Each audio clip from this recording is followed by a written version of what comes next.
Welcome into the Rob Bro Show. I am Rob Bro. I am the host. You are the co-host. You can co-host today by commenting on the Starting Line chat line brought to you by Starting Line Counseling. You can also go to startinglinecounseling.com for a free 15-minute consultation with Chase Wade, the owner-founder of Starting Line Counseling. We're in the Diversified Lenders studio. I just saw this, Carson, an hour ago. And we'll talk about lots of other things today, but Texas Tech softball announces that they are the number 2 recruiting class in softball. Do you know if that's in the conference or in the country? I would think that's in the conference. But yeah, I just saw that. I saw that as well. But yeah. It doesn't say conference.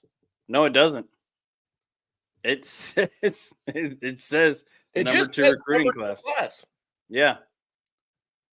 Yeah, that's all it says. I can do some digging. Well, you get $1 million to your NIL, and that helps your recruiting efforts, huh? That's a fact. And then you get a coach that actually goes out and beats the pavement, and a coaching staff that does it as well. So yeah, I got some inside sources, let's say, in the softball program, and everything seems to be top notch right now over there. You know, they're putting a new playing surface down. It'll be a nice turf grass part, you know, where the grass used to be. It was an all natural playing surface. The dirt of the softball field will still be all natural dirt, you know, granite, that stuff. The rest will be nice and turfed, a lot like what Baylor's softball park looks like. That's what Coach Snyder wanted. That's what, you know, last season, his big thing before the season was put money into the bullpen area, the back end. We saw how that paid off. He would have 4 or 5 pitchers warming up at a time in between innings so that they're ready to come in whenever you use them. We saw some games where he would use 7 pitchers in 7 innings, and that would get you through a ball game and win you a game sometimes. So, yeah. Good things are happening over at Rocky Johnson Field and in that clubhouse and in that coach's office. And so if they say they have the number 2 recruiting class in college softball right now, then I don't put it past them either. And if that's in the conference, and that means Oklahoma, and that's with Oklahoma out of the conference because they won't be in the conference next year. Right. So that helps a little bit too, because Patty Gasso is always going to have one of the top 5 recruiting classes in the country, just because Oklahoma is Oklahoma. Roy in the Starting Line chat line says 2024 is going to be the year for Tech. Maybe room for the bandwagon fans. Plenty of room for bandwagon fans. Plenty of room. And you know my thought on bandwagon fans. The more the merrier. I don't care if you're a T-shirt fan, if you've been around. Hey, look, I bought a T-shirt. I didn't go to Texas Rangers College, so. Hey, we've been some struggling Rangers fans for a while, though, so that T-shirt is well-deserved. I put in my time. Well-deserved, my friend. JD says get beach volleyball. That is true. Texas Tech could have the opportunity to get beach volleyball. I do think Texas Tech will add beach volleyball, by the way. Really? I don't think they'll add anything. I think that you will see a beach volleyball squad get added because let's put it this way: it doesn't cost you. It doesn't cost you much more money. You get scholarship money from the NCAA. You're getting a men's and women's beach volleyball. Yeah, you can put a men's and women's beach volleyball team on the roster, and you already have the beach volleyball courts at that's what most places use is their intramural courts. So. Okay. You already have a facility to do it. You don't need that much more to start a beach volleyball program. Who is there like beach volleyball in high school, or is that just like? Oh yeah, no. My daughter played in the TAPS beach volleyball state competition this summer. Okay. Yeah. I didn't know if that was like, hey, I was pretty good at volleyball. Let's try some beach volleyball in college. No. Trent Dilfer, actually, one of his daughters plays beach volleyball at Pepperdine, I believe, or played beach volleyball. I know it's in college. Pepperdine, so. I know it's a thing in college. Yeah, and she played it in high school. So it's a thing in high school sports. It's obviously girls are playing. It's not during regular volleyball season. Like, you're on the volleyball team at your school in the regular sense, and then they play beach volleyball as well in the summers. It's like a club thing. It's a club thing, yeah. Yep. But it is Lubbock Christian has a beach volleyball team in high school, and they go and compete in the summer at the TAPS state competition. I'm Like sure 7-on-7. the UIL has it as well. Yeah. Yeah, a lot like 7-on-7. All right. What else was added? They added a few. Lacrosse. Lacrosse. Yeah. I don't know if that's men's and women's. If it's men's, Tech needs to add a lacrosse team, man. Love watching that stuff. So you get men's Dudes lacrosse, women's beach volleyball. Yeah, dudes just go out there and beat each other with sticks. It's like hockey, but you have to run around. Yeah. The lacrosse national championship was on while we were at the Cubs game in May in Chicago, and I'm sitting at a establishment near Wrigley Field at Wrigleyville and watching the lacrosse national title game against Notre Dame and Duke, I believe. Yeah. I mean, packed house in Philadelphia. I think Notre Dame won, yeah. Yeah, Notre Dame won. And just crazy atmosphere. It's kind of like, what soccer has become a little bit here in Lubbock as well with Tom Stone's club, who tonight has a big one in the first round of the NCAA tournament. Hosting it. Good segue. Let's talk a little soccer. Yeah. Hosting an NCAA regional tonight. Florida Gulf Coast. What, 3,000 people strong there at John Walker? I think they could get 4,000 in there tonight. I think you could. Yeah, I think you could go 4. Okay. Let's call it 4,000 at the John Walker. Incredible atmospheres. Soccer has been around in Lubbock for a couple of years now, of course, at Texas Tech for going on many years, 20 or 30, with Tom Stone being the director of it for a long time, maybe 20 years himself. Yeah. This is arguably his best team, undefeated through the regular season. A couple of draws in there. Really, really good season for this soccer squad. And they're in the NCAA regionals, so that is tonight. I don't really have anything else to say about it, but yeah, Florida Gulf Coast, pretty good draw for Texas Tech. I mean, it's still. I mean, anytime you get in this point of the year, it's going to be a tough schedule. Florida Gulf Coast, no slob. They're pretty good footy team, but Tom Stone's got his best club. I mean, he's got 2 or 3 first round women's professional soccer draft picks here in the next draft. So he's got the goalie of the year in the Big 12. He was on the basketball with John Harris and Chris Level at halftime on the broadcast. And they said, and also you were the coach of the year. He goes, well, the best team gets the coach of the year. So I don't know that I really deserved coach of the year, but my team helped me achieve that. But goalie of the year, freshman of the year, player of the year. They walked it all. Yeah, got it all, and no losses in conference play, no losses on the season, only a few draws. The first loss was against Texas, obviously, in the Big 12 tournament, but that was kind of a cluster deal right there because, they're playing in Round Rock, and then all of a sudden it rains one day, and the Big 12 or the Round Rock people say that we can't play in Round Rock anymore. You're going to mess up the field. Like, it's a glorified youth sports complex. How can you not play on it? What are college soccer players going to do to your field? Get over it. And it didn't rain for like 3 days. They move it to a home game. Yeah, move it to Austin, move it to Texas, the University of Texas, and it's a home game for Texas. And it changes the complexion of things completely. So, it was kind of a screwy deal for Tom Stone and them, but they already had a host spot wrapped up, and they were going to have a good seed going into the tournament. So good on them. I think they're the number 2 seed. Yeah, they're the 2 seed. All right, let's get into Texas Tech basketball. We'll start with the Lady Raiders, who won game 1. They lost their scrimmage against Northern Arizona, and that was kind of worrisome, maybe. But then they beat UTRGV 95-53. A couple of players absolutely go off. This Lady Raiders team, you're not going to find out much about them. They play Tarleton, Lamar, Texas A&M Commerce, and then maybe UTSA, you find some things out. And then you go to Las Vegas Thanksgiving Classic at the end of the month. They play Rutgers, who I don't know anything about the Rutgers women's team. Santa Clara, UC Irvine, Houston Christian, Sam Houston, Incarnate Word. This is a classic Mark Adams, Chris Beard non-stop schedule. Yeah. You play Yeah. Tulsa and Oregon State. That's a Maui classic. The Tulsas and Oregon States of the world. You're really going to find out something at the end of December. But I don't know what we'll know till then, because this schedule you should skate through. Yeah, you should. Oregon State, good team. A Lubbock tie as well to Oregon State, a former Lubbock Cooper Lady Pirate, Adley Blacklock at Oregon State, one of the top freshmen in the conference last year. They had 3 freshmen on that Oregon State team that were in the top running for freshman of the year in the conference. Adley was hurt for a little while, so she didn't get it. One of the other freshmen got it, but Adley Blacklock, one of the best players I've seen in high school basketball at the girls level.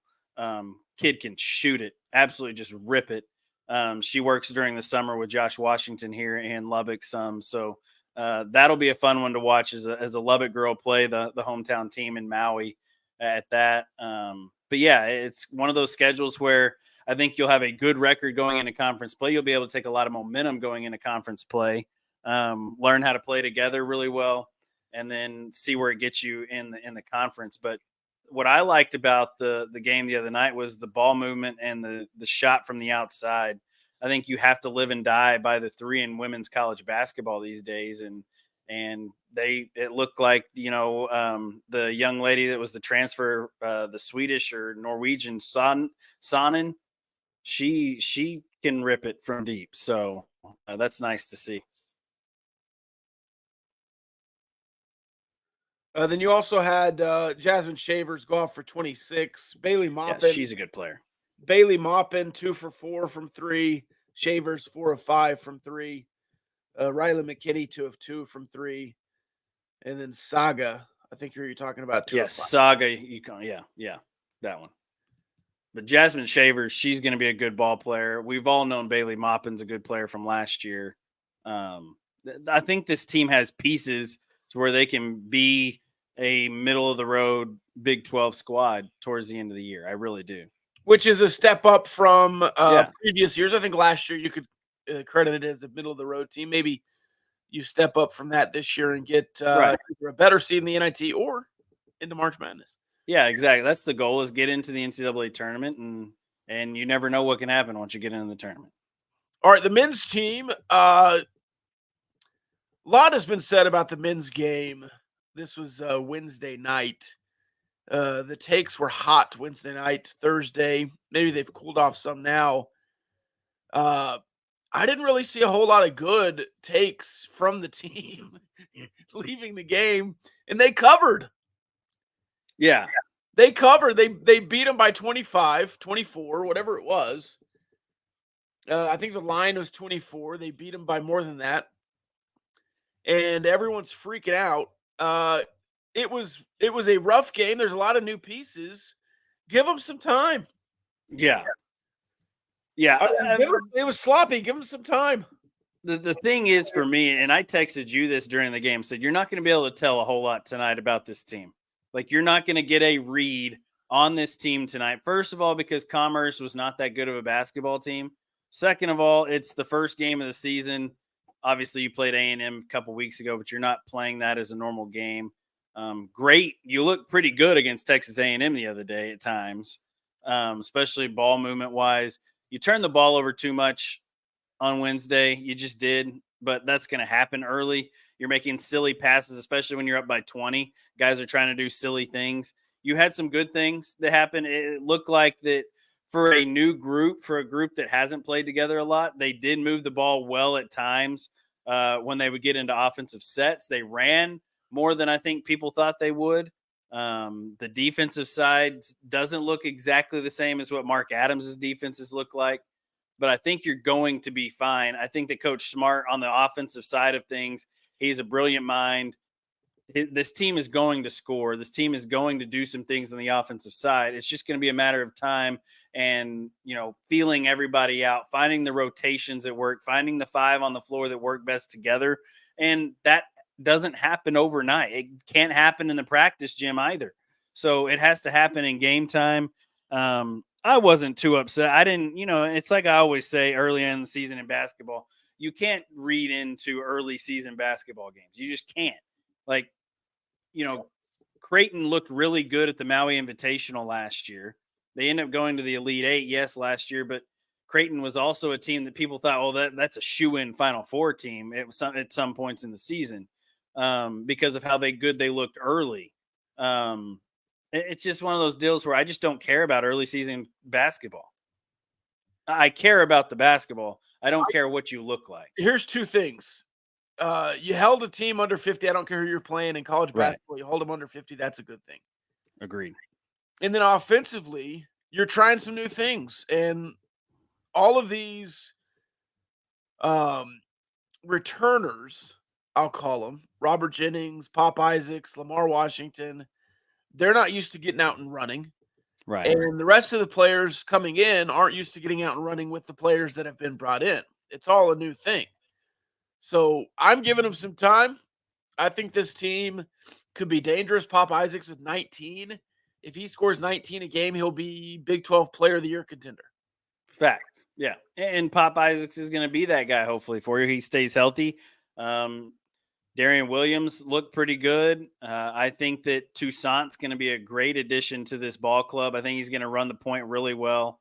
And then Warren Washington being the big guy. It's been a while since you've had a 7-footer that is athletic and can go. So, you've had guys that felt like they were 7 feet, and Tariq Owens and a Zach Smith and guys like that who can just jump out of a gym. But it's nice to have the bigness. I know that's not a word, but bigness in the middle for a college basketball team in the Big 12, especially in this conference. It's a tough physical conference. It's a grind every single night. Yeah. Once you get into conference play. And I think this team will be just fine once you get into conference play. I don't think they're going to, blow guys away and win the Big 12. I don't think I think it's a possibility you could be at the top of the Big 12, but I think you're a 4, 5, or 6 team in the Big 12. I'll say this extra in the starting line chat line. We have not talked football yet. I'll say this. I am worried about a few things. You ready? Pop Isaacs turnovers. In the A&M turnovers were low. He had 5 in the opening game. I would like to see that cut down. 2, Warren Washington did not look like a Big 12 big man. No, he's going to have to get better. Yeah. He's got to go up stronger and control the ball better. At times he looked good, but defensively he didn't look like he controlled his zone, and offensively he couldn't handle the ball. Is there some of that where you're playing Texas A&M Commerce? If you're playing Kansas State on Wednesday, it's a different perspective of how hard you play. And I know that people say, you can say, well, it's a game. You got to play hard every single time. It's not true. You only get 30 You play harder in certain situations. And so I think once you get into conference play, I mean, we saw this with Williams. What was his first name? A couple of years ago. Please help me, Rob. Bryson Williams. Thank you.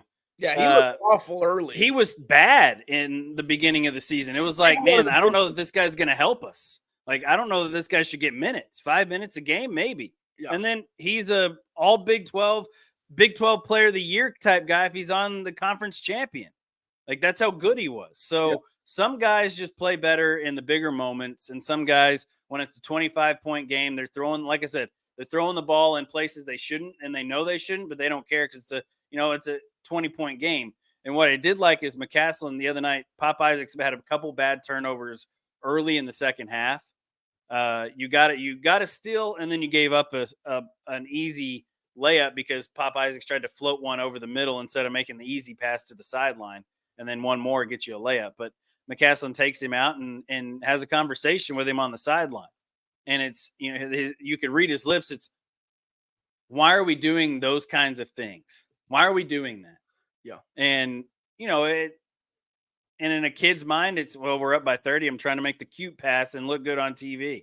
But in a coach's mind, it's, these things have to become, second nature. We've got to be able to make the smart pass instead of the flavor pass. And I think they'll figure it out. I'm not too concerned about any of what we saw on Wednesday yet. Now, if it becomes an issue in games 7 and 8 down the stretch in non-conference play, then we'll get worried. But right now, My worry meter and my concern meter is on a half of a point out Yeah, of 10. and just because you have to, because that you can't go on 0. You can't go 0. No.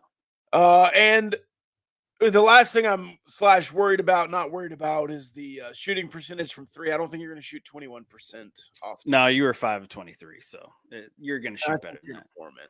And I want him to shoot 25 a game. Mm-hmm. Yeah, I wanted you to shoot close to 30 a game. Yeah. That's where the game is now, Rob. Yeah. All right. You want to move on to some football? Heck yeah. Let's do this. Let's make some picks and then end on the Tech game and talk about it. Word. Let's switch it up today. Let me get over there. I should have prepared. If you can't prepare too early on Big 12, because it's then true. Playing ads and stuff. It's true. On there too long. All right, let's go. Since we're at 11 a.m., let's go latest to earliest. Perfect. We'll be in there. 9:15 p.m. Let's head to Lavelle Edwards Stadium. Iowa State at BYU. Iowa State -8 today in Provo, Utah. And I would take BYU pretty easily +8. Yeah, I'm taking BYU too +8. I think BYU wins the football game. This is a crazy line to me. I don't think Iowa State is an 8-point favorite at BYU. Like, I don't understand where this line was. As soon as I saw this, I was like, wait a second.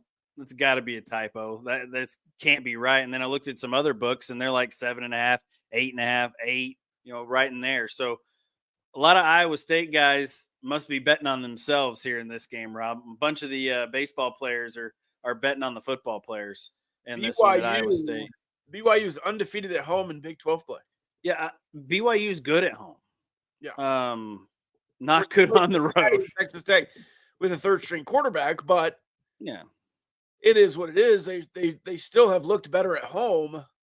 And I get it. Iowa State is 3-1 in their last 4, 2-0 on conference play. Yeah, and so that loss to Kansas was a close one, 28-21. But this just feels like a game that BYU wins to me. Like, I'll take BYU, +8 easily. I don't know that I would take them to win, but I feel like BYU will win this football game at home. I am certainly on with the +8. Yeah. All right, Texas, TCU +12.5 at home at Amon G. Carter Stadium. Give me TCU +12. Quinn Ewers is supposedly returning this week too. Yes, so he is. Give me the Longhorns -12. Okay. Yeah, they cover. I feel like that's probably the popular bet. Yeah. I don't have my metrics up in front of me on. Let's see if it has it on ESPN. It doesn't ever show that stuff on ESPN. I'd have to go to action. It has 12.5. -12.5 on ESPN. Just because I'm curious, I'm gonna look this up real quick. Yeah, look it up. What because I'm interested. The handle is on TCU. Texas. You're gonna look it up on the Action app. Yeah, I got it here. Yeah, okay. And TCU has. Man, they're so rough. They're so hard to read. I mean, you're talking about a team that lost close games against West Virginia, Iowa State.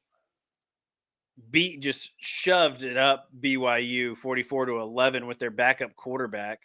Yeah. For TCU in his first start, and then he sucked against Kansas State and was not very good against Texas Tech.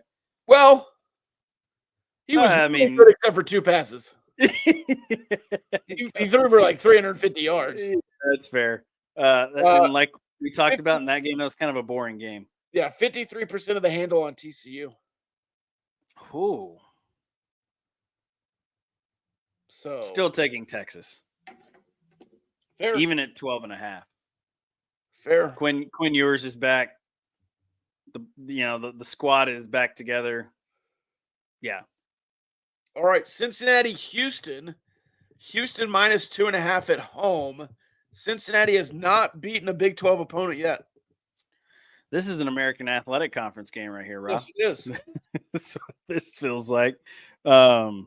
You know what's funny is everybody's talked so much from these two schools about, oh, we'll be fine in the Power Five. We deserve to be in a Power Five conference, all this stuff.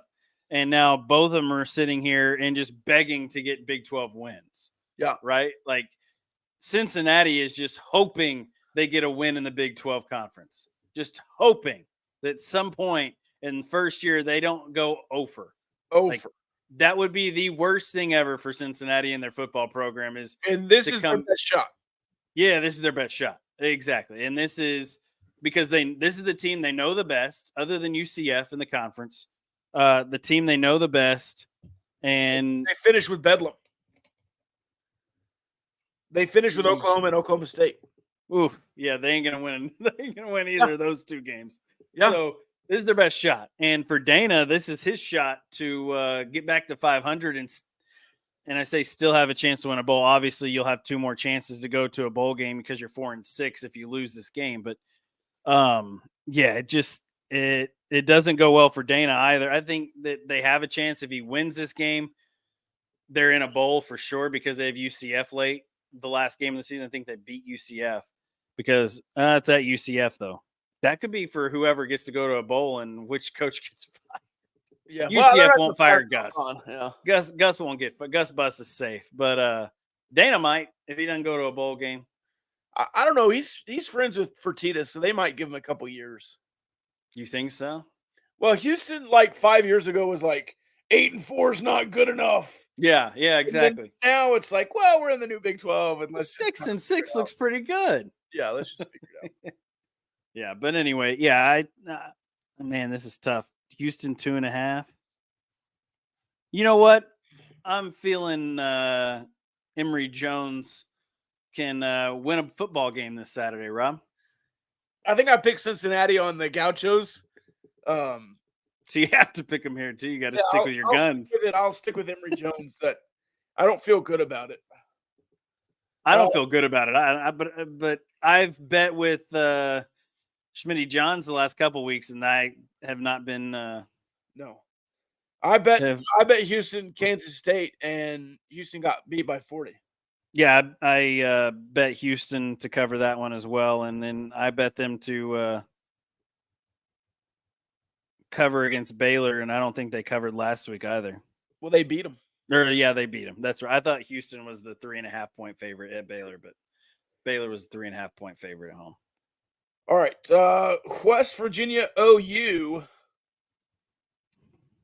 and I'm confident in this. West Virginia will keep it within 10.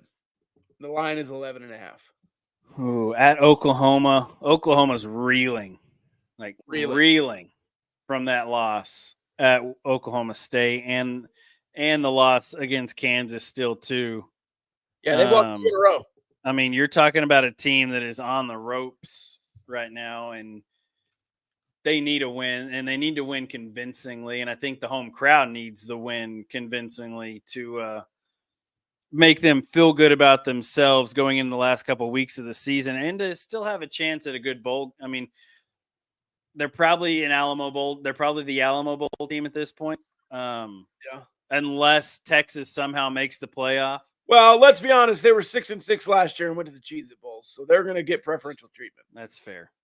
But if Texas makes the playoff by some form or fashion, then Oklahoma might be a New Year's Six if they don't lose again, and if they are able to play well against Texas. I don't know. I think it's the Alamo Bowl for the year for Oklahoma. I don't know what other bowl is at the top of the Big 12 chain this year, but I think the Alamo Bowl is the. Oh, they switched them all out. Yeah, it's hard. So, but I'm going to take Oklahoma in this one. I think they come out and just lay wood against West Virginia. Like, they're going to be pissed off. West Virginia's coming in. They're feeling pretty good about themselves, with the way that things have gone this season versus how people thought they would go for West Virginia this year. Yeah. So, give me Oklahoma. Okay. Even though West Virginia did. People are still saying West Virginia needs to win 8 for Neil Brown to keep his job. No way. No way. He's safe. He got him to a bowl game. Like, for West Virginia to get to a bowl game this year, they were picked what? Yeah, but you can't finish over. No, you can't finish over. Bowl game and finish over. That's fair. You can't get to 6-0 or whatever they were, 5-1, 6-1. But they do have Cincinnati next week, so they ain't going to go over. And Baylor the next week. So I think they win I think they win their last 2 games. I think they'll win 8 games. They're going to be 8-4, Rob. Let's win 9. You think they're going to win in Oklahoma? Okay. I think they'll be within 10. Well, it's not a win, but no, yeah. I don't think they will win, but I think they'll cover. Yeah. Oklahoma State UCF, prime spot for UCF right here. Oklahoma State coming off a big victory, going into the Houston game. I was trying to get something cooking there. Yeah. Man, Oklahoma State, I thought they played Cincinnati. I guess they already did play Cincinnati. Yeah. Cincinnati finished with. Anyways. Cincinnati finishes with West Virginia and I don't know. West Virginia, Oklahoma. Yeah. Man, Oklahoma State has UCF, Houston, BYU at home. They might run the table. Oklahoma State, Texas in the Big 12 championship. What do you think? Texas will wipe the floor with Oklahoma State in the Big 12 championship. It won't even be close. The worst. What about this game? -2.5, Oklahoma State. Oklahoma State. Yeah. Okay. Even though I don't want to pick Alan Bowman. Trap game. He has Ollie Gordon. Trap game. Trap game? Gus Bus gets him a win, huh? No. I mean, I'd still pick Oklahoma State, but that's a dangerous game. Baylor, Kansas State. Kansas State at home in Manhattan, -21.5. Man, I had high hopes for the Cats to finish really strong and be that 2 seed in the Big 12 and then give Texas a run for their money. And last week, they just kind of crapped it all away. I mean, just crapped it away at Texas. What a brutal finish. I'm sitting there watching that thing, Rob, and I'm just gut wrenched at how that thing ends for Kansas State. Like, it shouldn't end like that for a Kansas State team that's so good and so well, like, oiled that you don't have those kinds of mistakes at the end of a game. Like, just, yeah. I don't know. It was hard for me to swallow. Yeah, kick the field goal and play again. Like, you're built for this kind of stuff. Yeah. Texas has a backup quarterback. Make him make a mistake make him beat you in an overtime. Yeah. Plain and simple. And if Jonathan Brooks can beat you in an overtime by himself, cool, man, you deserved it. But if you want to run the ball with a quarterback, put in the running quarterback. Yeah, come on, man. Like, Chris Kleiman outcoached himself at that point. Like, Colin Klein outcoached himself. Yeah, fair enough. And then that jump pass, that was the worst executed jump pass I've ever seen. I've seen a lot of bad executed. Like, the jump pass for me can hit the road at some points. Like, it's old fashioned now at this point. It wasn't even a jump pass. Old fashioned. That makes us sound old. Yeah, well, I mean, Tim Tebow was the first one to run it, and it's been a while since he's been in college. But Kansas State, man, I had such college there. Yeah, I know. Such high hopes for this Kansas State team to go into Austin last week and just get a big win against the Longhorns, and then we don't have to listen to Texas fight and William or Matthew McConaughey say, we still got a chance to get in the playoffs. All right. But Texas, big win for them last week. I think Kansas State just waxes Baylor this week. Just puts it on them. That's just Baylor number in a Big 12 game. Baylor won't score. Wow. All right, you talked me into it. Their offense is bad. All right, now this is a 4-5 team versus a 7-2 team. One is ranked 16th in the country. But Texas Tech is only a 3.5-point dog. 4 in some books, if you want to buy it. Yeah.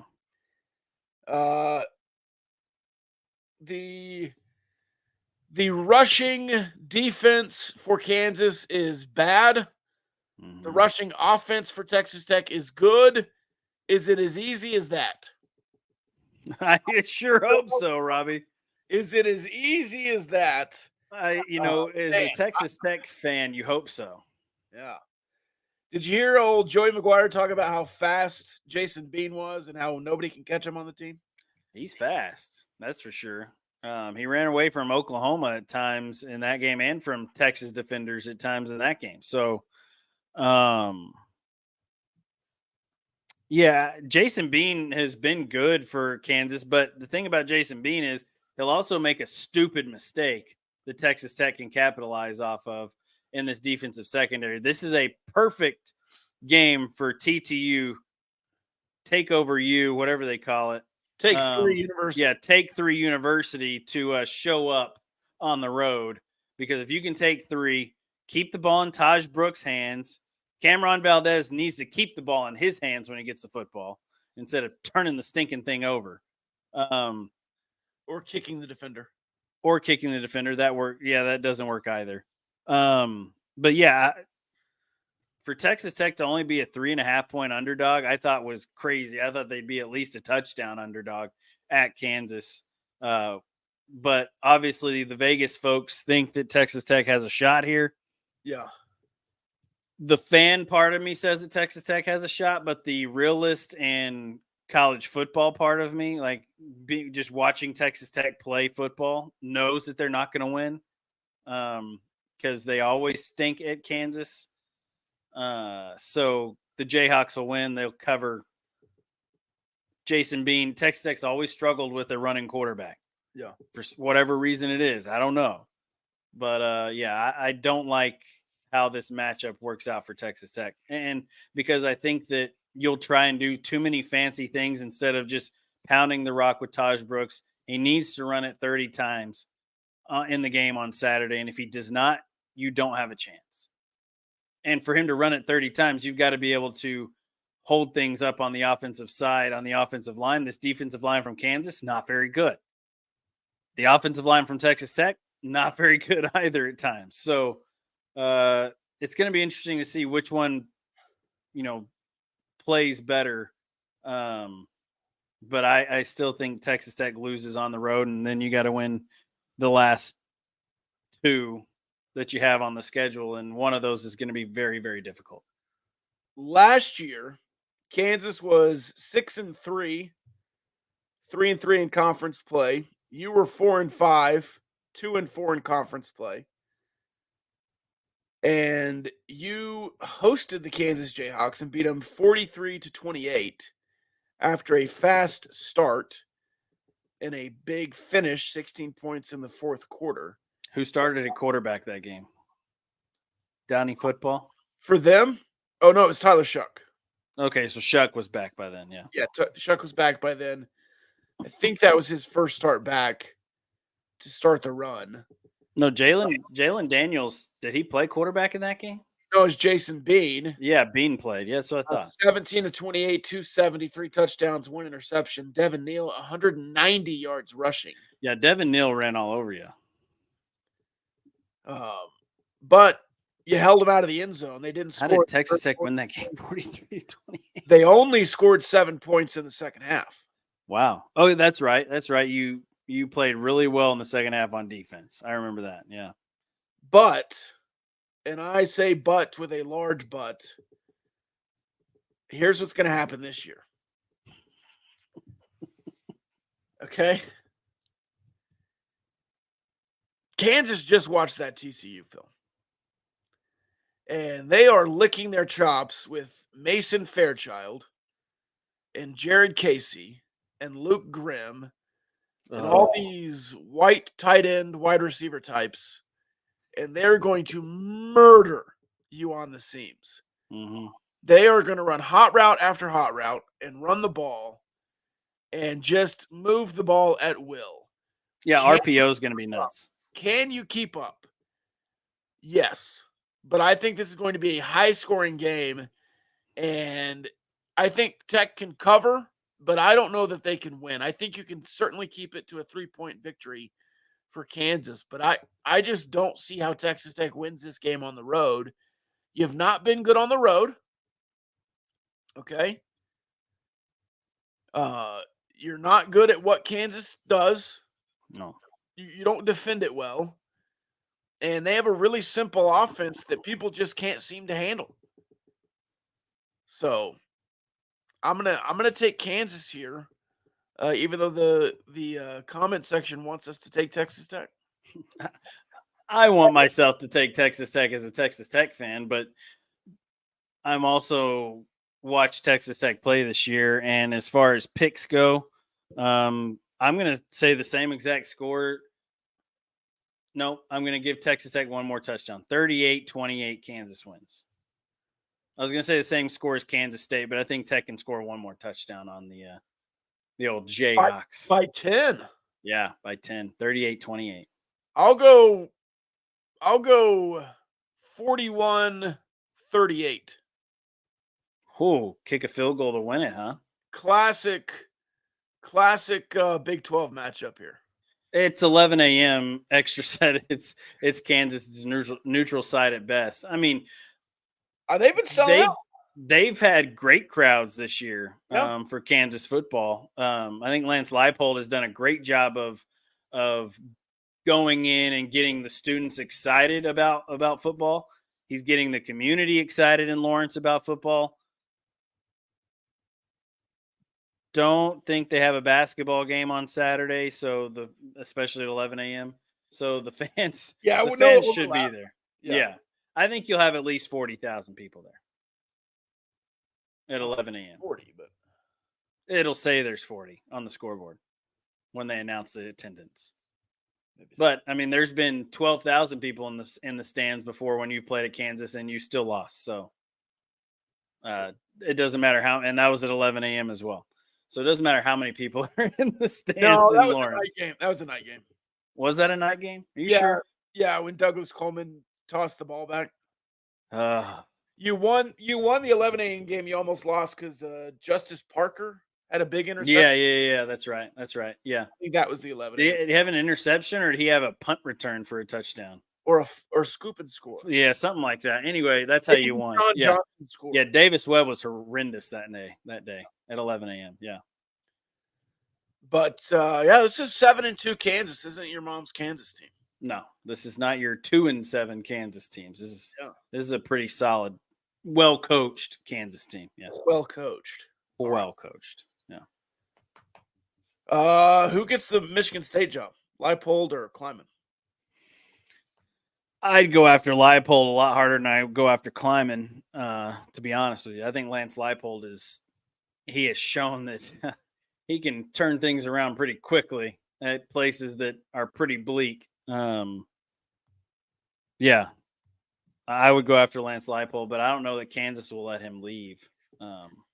They've got a new stadium design. They're about to get that moving and started on, I think, in the next couple of years. They want it done by 2025, supposedly. Yeah. We'll see. I don't think they've even gotten their money. Funding. Yeah, I don't either. But that's the supposed goal. We'd have to get our good buddy Clint Scott on to talk about Kansas things more in depth. But yeah. I don't know. Michigan might need a new head coach too, because Harbaugh back to the NFL. Harbaugh about to be gone. He's about to bounce because they're about to suspend him for the whole year next year if he stays. Yeah. So, they won't fire him, but he'll leave. No, he's going to take an NFL job. He's going to Pete Carroll this thing. Yeah. Yeah. That's what he's going to do.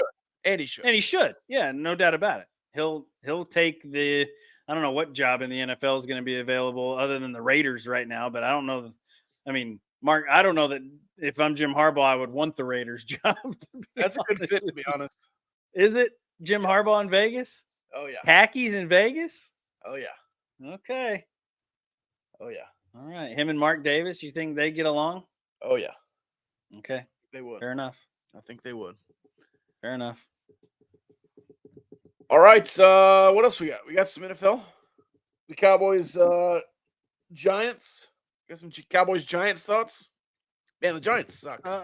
Yeah, the Giants are bad, and they have who they signed this week to be their starting quarterback. Daniel Jones out for the season. My guy. Yeah. Done. Well, they've had Tyrod Taylor. Yeah, but Tyrod Taylor's out this week too. Yeah, he's out this week too. So they signed two guys. They signed DeVito. Yeah, Tommy Danny DeVito. DeVito. Yeah, Tommy DeVito from JMU, I believe is where he played his college football at James Madison. They also signed Barkley, right? The old USC quarterback, Matt Barkley. Matt Barkley, but DeVito's going to get the No, start. DeVito supposedly. was at Syracuse. Syracuse. There you go. I knew it was one of those schools. And then he went to Illinois. That's right. Okay. Yeah. He didn't switch colors. No, he didn't. Kept it similar. He played for Bielema? Cowboys by $1 billion. Yeah, Cowboys by $1 trillion. Yeah. I don't even like the Cowboys. They're going to absolutely tank the Giants. The Chiefs on a bye week. What else? 49ers, Jaguars. You got any thoughts there? Ooh, good one. I think that the Jags win at home. Give me Jags Trevor Lawrence. Give me home. sunshine. Yeah. +3 at home, I believe. Yeah. Give me the Jags. I think that's all we got in the NFL. 49ers having to make a cross-country road trip. Give me the Jags. Couple good ones in the top 25 in college football this week, though. Wow, the Jags have a better record than the 49ers. That's crazy. Yeah, they do. The Jags, sneaky good. Just about to go back to the top 25 in college. No. What do you got? Top 25. Favorite matchup of the week is Big Ten early morning, Big Fox during the Texas Tech game, which I'm sure I'll want to turn off at some point and go watch Michigan and Penn State. I want Penn State to win this game. I think the Big Ten wants Penn State to win this game, Rob.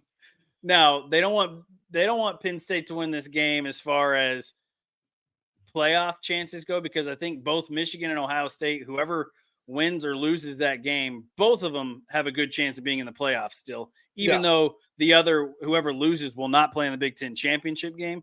Doesn't matter. Depending on how they look in the what do they call it? Just the rivalry. What do they call that rivalry game? The big game. The big game. Yeah, the big game in the big house or the horseshoe. Yeah. Whoever loses that game, still, in my mind, if Ohio State stays at number 1 in the college football playoff rankings, Michigan, if they win, they jump to number 1. Ohio State, if they lose, they jump to number 4 in the country, because I think they deserve. Ohio State is a better team on paper and on the eye test than Texas, to me. Yes. And they have better wins than Texas, because that Penn State thing. Do you think if Michigan wins, do you think they just keep them out just because? If Michigan wins, they can't keep them out. Like, they'll be undefeated. I guess. Like, because the college football playoff committee, the guy they're begging somebody to beat Michigan. Oh, they want. I mean, it'd be the best thing for the committee to beat Michigan. Then they can put them at number 6, number 5. No harm, no foul. Sorry, boys, you just weren't good enough this year. Yeah, has nothing to do with your coaching. One loss, Texas. Yeah, and or Washington. Somebody like that sneaks in underneath. But undefeated. Yeah, Washington is undefeated, but I don't think they'll stay undefeated. Okay. You're still on that. They beat USC and Oregon. Right, but they will have to play Oregon again in the Pac-12 championship, most likely. Oregon did flunk that away. Bo Nix, to me, is. You just don't like Michael Penix Jr. No, I don't like Michael Penix. By the way, he outplayed your favorite, Caleb Williams, the other day. Yeah, he did. I told you. I think Caleb Williams has checked it in. I think he's phoned it in this year. I thought he was going to play another year of college football because he wants an ownership stake in whatever NFL team he goes to, and they're not going to do that for him. No. He has a list of 5 schools he wants to go to. Did you see him crying? Is Texas Tech on that list? No. NFL teams. Oh, NFL teams. Okay. Yeah, it's like the Cowboys. Who else was it? Jerry would give him a stake. If it means that he can get Caleb Williams, Jerry would be like, hey, here you go, man. Yeah. Here's $500,000. Yeah.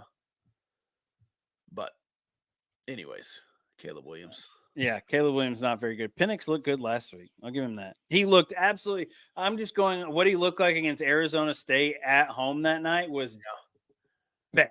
How about Antonio Pierce failing upwards, even worse than Cliff? How about that? That guy gets fired from Arizona State for cheating. and then he falls into the Vegas Raiders head coaching job. Yeah, interim head coaching job. Not that I would want the 1-0. Vegas Raiders head coaching job. He is 1-0. Let's give him that. Yeah, how about that though? Good story for Antonio Pierce, right? Yeah, and his grandkids. You cheat in college and you get to go to the NFL. Pete Carroll's done a great job with it too. Yeah. He cheated in college. Jim He Harbaugh turned that in. back. Yeah, Jim Harbaugh. Yeah.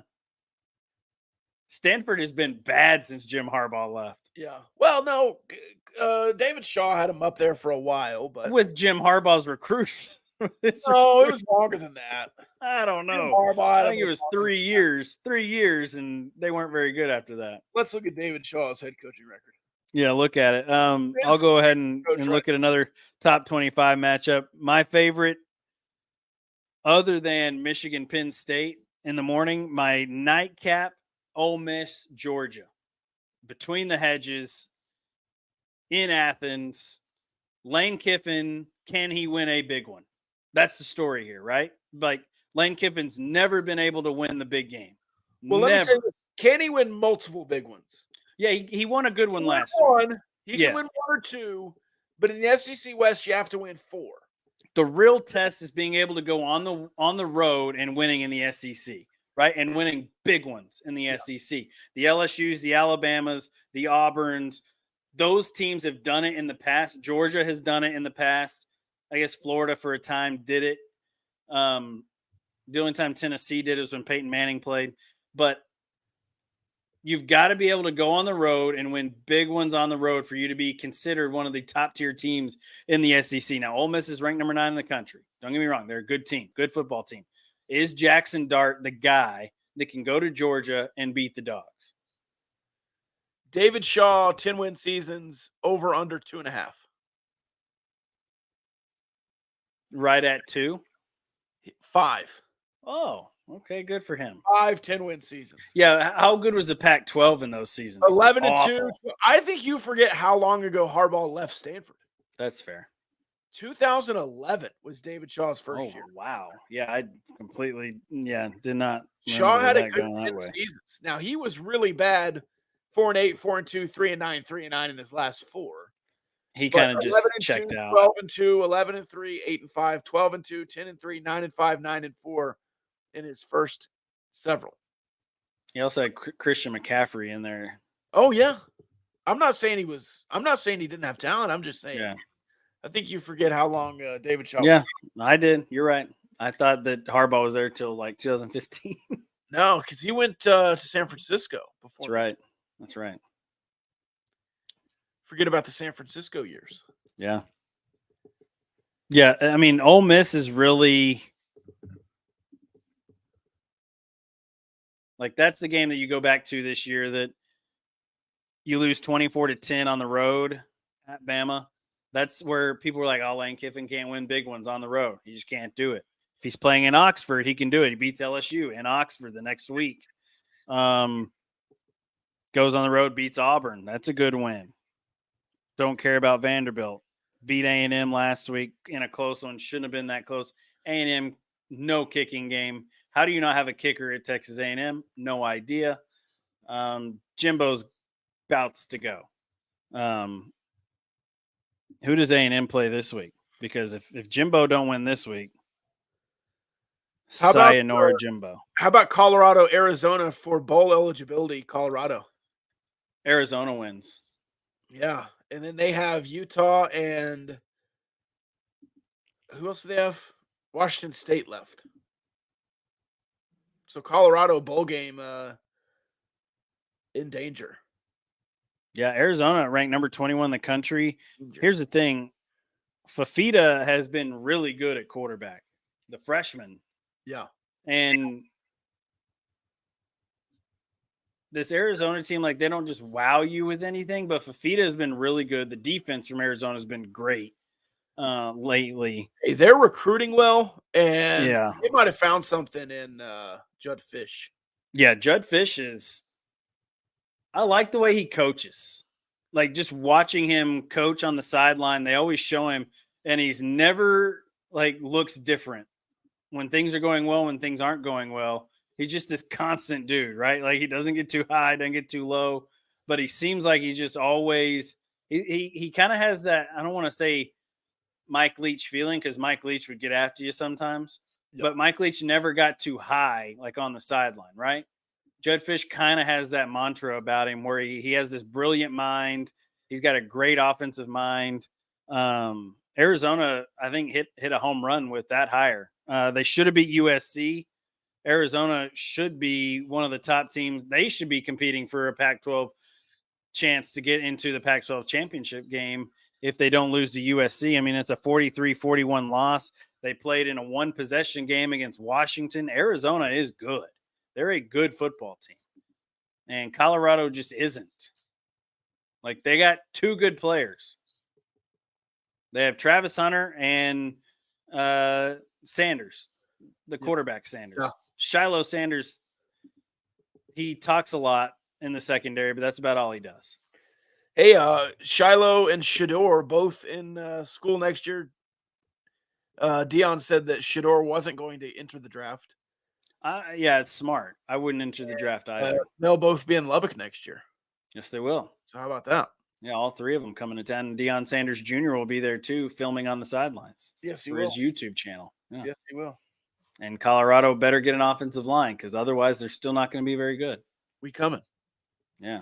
We ain't hard to find. Bring it all you want. We ain't hard to find, Dion. You better get a bunch of big dudes, because right now Dion ain't got nothing up front.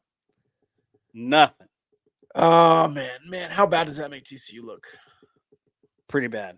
Pretty bad. All right. Anything else? No. All right. Have fun at your game tonight. Yeah. Go Eagles. We didn't make the playoffs. Yeah, it was a long but not extended season for the Westerners of Lubbock High. Now, the only LISD team that made the playoffs is Estacado. So, and then the two private schools. Just missed out. Coronado just missed out. Yeah. Trinity and Lubbock Christian both made the playoffs. So, Lubbock Christian hosting a playoff game tonight. Nick Long going the distance with Estacado. Yeah, they're playing in Pecos tonight, I believe. Or did they play last night? I have no idea.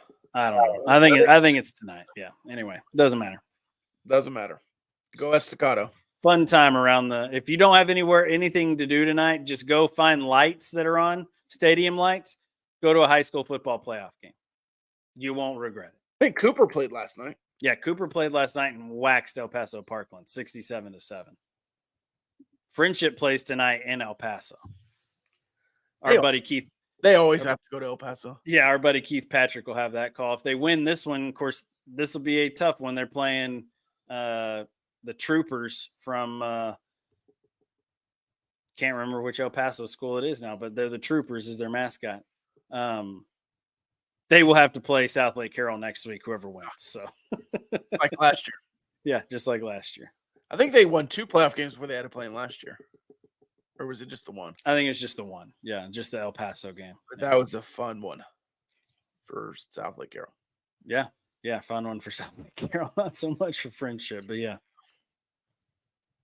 Got a bunch of good, fun, young talent. That freshman, Campbell, the receiver, he can go. Yes. And Leighton Stone, Coach Stone's kid, obviously a really good receiver. He's only a junior, I think, so he's got one more year.